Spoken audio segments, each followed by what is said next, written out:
प्रिय विद्यार्थियों, स्वागत है आप सबका आज के इस वीडियो में।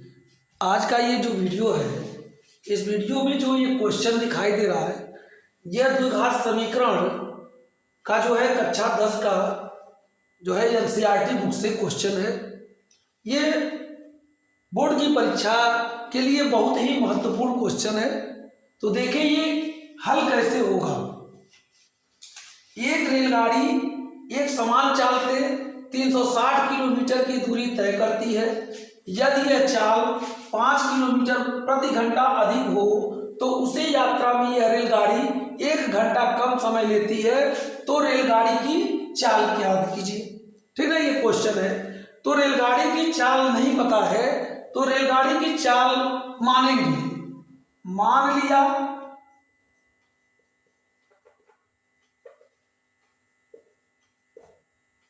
रेलगाड़ी की चाल y किलोमीटर प्रति घंटा हो तथा समय t घंटा हो। ठीक ना। तो यहां आप रेलगाड़ी की चाल आपको पता चल गया। यहां दूरी आपको 360 किलोमीटर की है और आपको समय पता चल गया, मान लिया गया। तो जो है यहां हम समय निकालेंगे। समय t बराबर दूरी बटे चाल होता है। तो दूरी आपका 360 है और चाल कितना है, y है। ठीक ना, क्या है, y है। तो t बराबर 360 बटे y, ये समीकरण नंबर 1 हो गया।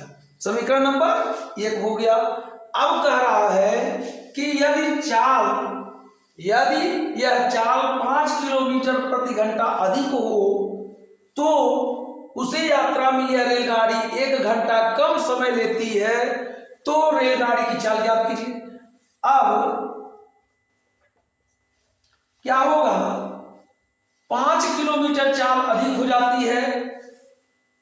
5 किलोमीटर प्रति घंटा चाल अधिक होने पर जब 5 किलोमीटर बढ़ जाएगा तो यही चाल क्या हो जाएगी, ये चाल होने पर चाल बराबर क्या होगा, ये y धन 5 हो जाएगा किलोमीटर प्रति घंटा। ठीक ना। अब ऐसी स्थिति में समय कम लगता है तो समय 1 घंटा कम लेने पर समय बराबर क्या होगा, t बराबर क्या होगा, समय t बराबर होगा, जो t माना गया है ये t -1 घंटा हो जाएगा। अब दूरी वही है, दूरी क्या है, वही दूरी है, दूसरी दूरी तो है नहीं उसी यात्रा में। इसलिए अब समय बराबर समय जो आया ये अर्थात t -1 बराबर दूरी बटे चाल। अब ये दूरी 360 बटे चाल y धन 5, ये आपका समीकरण नंबर 2 हो गया। समीकरण नंबर 2 हो गया। अब समीकरण नंबर 1 और समीकरण नंबर 2 से, समीकरण नंबर 1 और समीकरण नंबर 2 से कैसे हल करेंगे, अब जो है इन दोनों समीकरणों को ले लेंगे। ठीक ना। हम अब ऊपर वाला मिटा रहे हैं। आप लोग देखें, जो समीकरण मिला हुआ है उस समीकरण से आप कैसे लगाओगे। एक समीकरण यह मिल गया और ये समीकरण आपका ये मिल गया। समीकरण नंबर 1 और समीकरण नंबर 2, ये दोनों समीकरणों से आप लगाएंगे। अब लगाएंगे कैसे, समीकरण नंबर 1 तथा 2 से। ठीक ना। अब लिखेंगे समीकरण एक के मान को समीकरण दो में रखने पर रख दीजिए। समीकरण नंबर 2 यही है, ये t-1 बराबर 360 बटे y धन 5। अब यहाँ t का जो मान है, समीकरण 1 के मान को t का जो मान है यहाँ आप रख देंगे, यहाँ रखेंगे t का मान, तो 360 बटे y ऋण 1 बराबर 360 बटे y धन 5, ठीक ना। अब ये रख दिया गया t-1 बराबर 360 बटे y धन 5, ये समीकरण नंबर 2 है। और समीकरण नंबर 1 का t का जो मान है 360 बटे y, ये मान उठा करके यहाँ रख दिया गया, ठीक ना।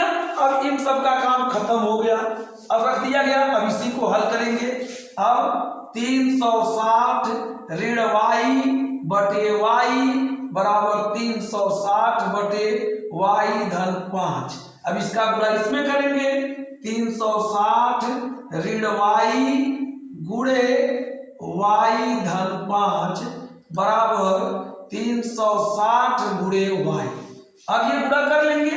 अब इसका गुणा करेंगे, y का गुणा, ध्यान दें, अब यहां कर रहे हैं 360 ऋण y, एक कोष्टक में, दूसरे कोष्टक में y धन 5 बराबर 360 ऋण कर रहे हैं गुणे y। अब क्या करेंगे, y का गुणा इसमें करेंगे तो 360 y, और y का गुणा इसमें करेंगे तो ऋण y स्क्वायर।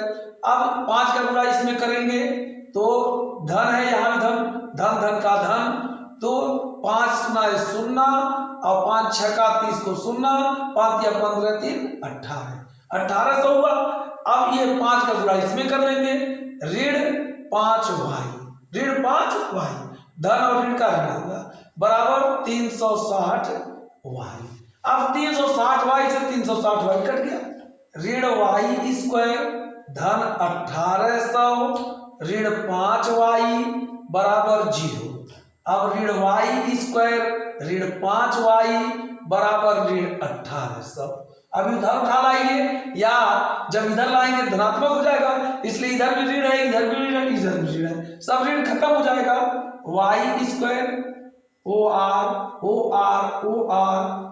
लिख देंगे, धन 5y, यहाँ पे भी माइनस खत्म, यहाँ से भी माइनस खत्म, यहाँ से भी माइनस खत्म हो गया दोनों पक्षों का, तो y स्क्वायर धन 5y बराबर 1800 अथवा y स्क्वायर धन 5y ऋण 1800 बराबर 0।